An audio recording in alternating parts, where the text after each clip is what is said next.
Good morning, good afternoon, and good evening. Saan man po kayo nanonood, maraming salamat po sa patuloy na pagsuporta. Superman, 5 for fighting ang ating lesson for today. Okay, para sa beginners, bago tayo magsimula, kung bago sa channel ito, please pakiclick lang subscribe button, ganun din notification bell para maging updated ka sa mga gagawin ko pang videos na katulad dito. Okay? Let's go! Magsisimula tayo sa intro. C. Ang kalabit natin ay 5, 4. Tapos second and third string sabay. Second and third strings yun ha. Tapos dito, second strings, first fret, tapos third fret na second strings pa rin. Balikan to. Tapos G. Bigyan na natin itong bass. Tapos number third strings. Naglaro din siya doon sa first and second fret. Ang kalapit natin, dalawang strings pa rin, second and third. Okay? Bali, ganito.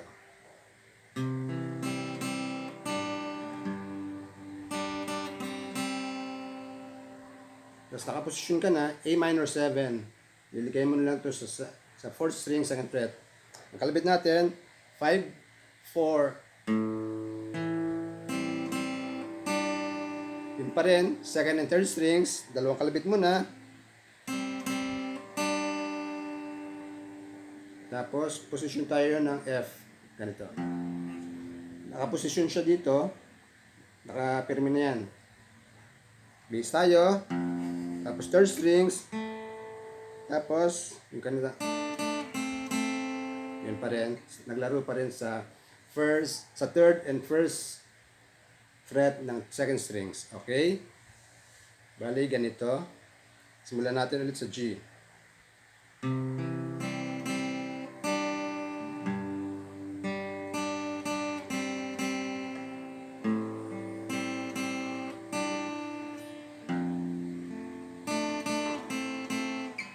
Tapos ulit.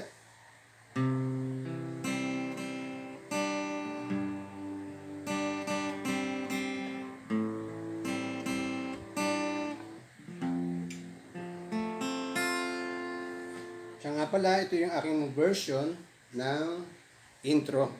Okay? Ulitin natin ng mabagal. Sa C.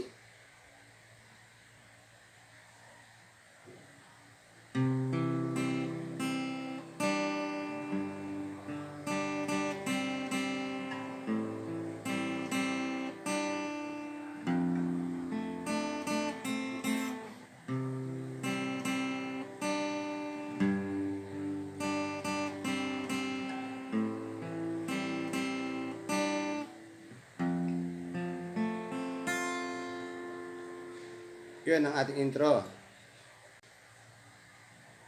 Sa verse naman, ang chorus natin, ganun pa rin kaya sa intro, C, G, A minor, F. So, strumming pattern naman ang ating pag-aaralan dito. Ang strumming pattern ng verse ay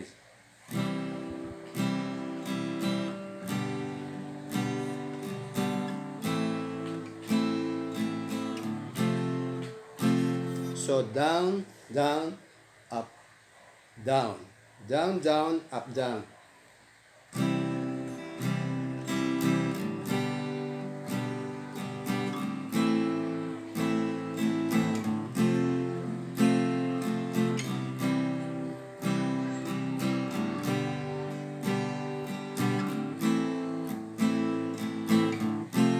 So, ganun ko ginawa yung strumming pattern ko sa verse. Iba yung sa chorus. Naging, ganun pa rin ang chorus natin na C, G, A minor, F. Down, down, up, down. Bale.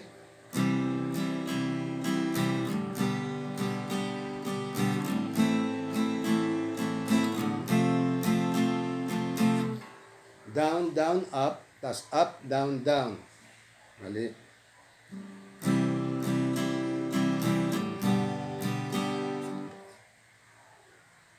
ano pala, down, down, down, up, down, up. Okay?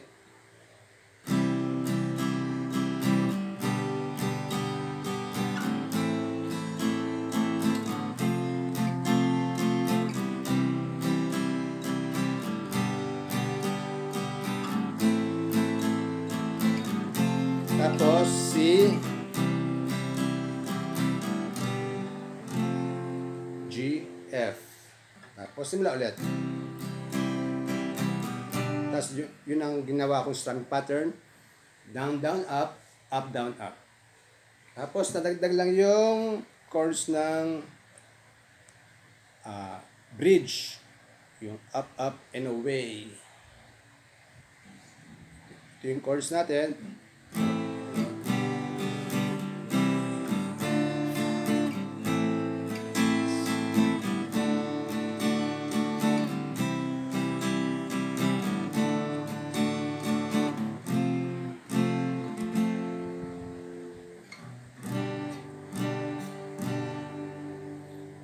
So, A minor G,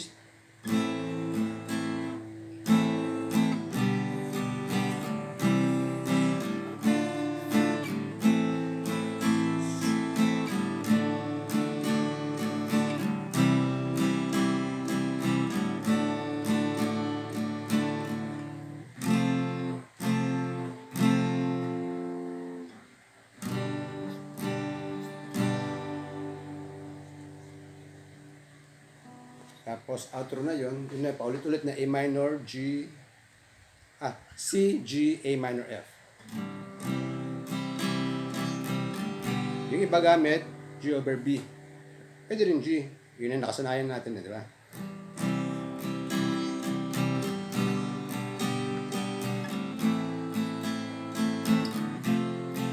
Okay, patuloy-tuloy na lang na ganyan, paulit-ulit.